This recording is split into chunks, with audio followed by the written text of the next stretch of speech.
हरिओम। स्वागत छ सबै साथीहरूलाई, धेरै धेरै स्वागत छ वेदचक्षु ज्योतिषमा। साथीहरू, यही चैत 16 गतेपछि शनि ग्रहले बृहस्पतिको राशिमा प्रवेश गर्नेछन्, अर्थात् मीन राशिमा प्रवेश गर्दैछन्।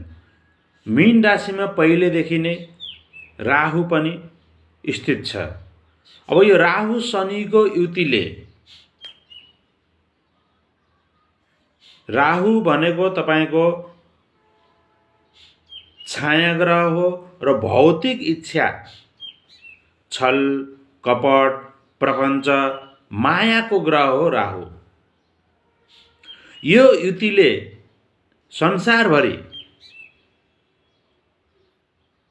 हाम्रो घर परिवारमा आपसमा केही न केही चुनौतीपूर्ण बनाउनेछ र राजनीतिक क्षेत्रमा पनि, संसारमा, हाम्रो देशमा पनि केही न केही उथलपुथल, झै झगडाहरू, विरोधाभासहरू